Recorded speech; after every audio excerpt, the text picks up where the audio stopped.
नमस्कार। एक दुखद घटना हमने कुछ दिनों पहले देखी। 12 जून 2025 अहमदाबाद प्लेन क्रैश जो पूरे देश के लिए एक दुख भरा समाचार था। मगर अक्सर लोग इसे अपने अपने तरीके से आकलन कर रहे हैं। इंजीनियर्स इसको सोचते हैं मशीनरी में ऐसा क्या प्रॉब्लम हुआ, गवर्नमेंट अपने तरीके से सोच रही है। मैं भी एन एस्ट्रोलॉजर या एक न्यूमरोलॉजर ये सोचता हूँ कि ऐसी घटना के पीछे एनर्जीज का क्या रोल था, उस दिन की एनर्जीज कैसी थी कि इसी प्लेन के साथ ये घटना घटी। जो 242 पैसेंजर्स वहाँ जा रहे थे उनमें से एक का बचना, बाकी सबका त्राहीग्रस्त हो जाना, ये किस हद तक एनर्जीज का एक प्रारंभ था जिसे एक ह्यूमन माइंड कंट्रोल नहीं कर सकता था या रोक नहीं सकता था। हम जो हो गया उसे नहीं बदल सकते, जो आत्माएं चली गई हैं उनके दुख को कम नहीं कर सकते, सिर्फ दुआ कर सकते हैं। लेकिन मेरी ये कोशिश है कि इस वीडियो के जरिए मैं उन एस्पायरिंग न्यूमरोलॉजर्स और एस्ट्रोलॉजर्स के लिए भी एक केस स्टडी के फॉर्म में एक लर्निंग लेसन भी दूँ कि किस तरीके से इवेंट्स को समझा जाता है। तो शुरू करते हैं अहमदाबाद एक्सीडेंट की घटना का एक डिटेलिंग। बोइंग 787 इसका टोटल आता है 35, यानी 8 नंबर। 8 नंबर क्या क्या रिलेट करता है? ऑब्स्टिकल्स, मशीनरी, टेक्निकल चीजें।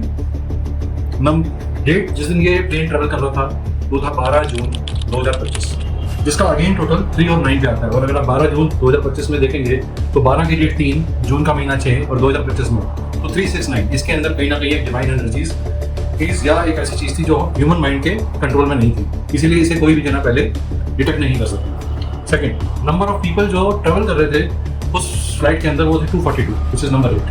Total number of seats in the plane 256, which is number 8, which is coming to number 4 and 8 जब भी इकट्ठे आते हैं हम सब जानते हैं ये एक त्राहीग्रस्त, एक एक्सीडेंटल, एक बिग मैस्केयर को स्टोरेट करते हैं। ये घटना हवा में हुई जिसका कारक है नंबर 4। दिन था थर्सडे, नंबर 3। अगर हम बात करें अहमदाबाद के बर्थडे की, तो अहमदाबाद का बर्थडे आता है दोस्तों 26/2/1411 को अहमदाबाद की स्थापना हुई थी। तो 26/2/2011 का अगर हम मूलांक और भाग्यांक देखें तो 8 के ऊपर आता है।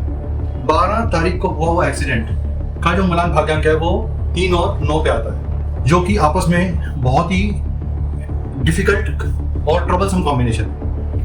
टाइम जिस समय ये फ्लाइट का उड़ान हुआ वो 13:38 पे था। 13:38 के इस फ्लाइट के उड़ान में आप देखेंगे तो टोटल जो है 3 और 1 4, 4 3 7 और 8 15, again 6, 3 and 6, again an anti combination coming up, जो कि नहीं था। अगर हम एस्ट्रोलॉजिकली बात करें तो इस समय राहु ग्रह सबसे पावरफुल पोजीशन में बैठे हैं, वो अपनी स्वयं की राशि में बैठे हैं। जुपिटर जो कि शनि जो कि जुपिटर की राशि में बैठे हुए हैं पाइसेस में, जो खुद फॉरेन ट्रैवल को शो करती है। तो फ्लाइट अहमदाबाद से लंदन जा रही थी और फॉरेन फ्लाइट थी। जिस व्यक्ति का जीवन बच पाया वो सीट नंबर 11A पे बैठा था।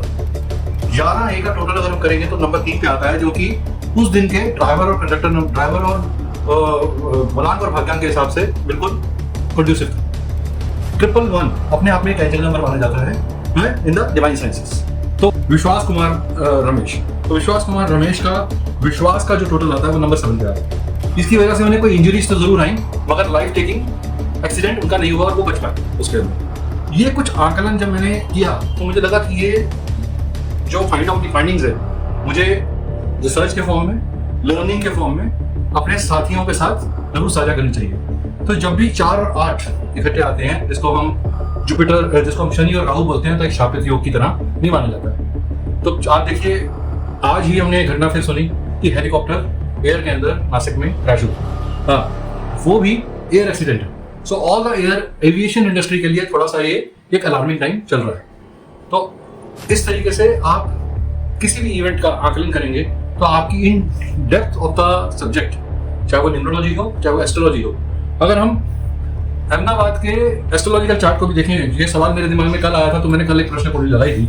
उस प्रश्न कुंडली के हिसाब से राहु अष्टम भाव में स्वयं की राशि में बैठा है, चंद्रमा मकर राशि में गोचर कर रहे थे, शनि मीन राशि में बैठे हुए थे और शुक्र अपने सबसे बड़े एनिमी की राशि में यानी एरीज राशि में बैठे हुए थे।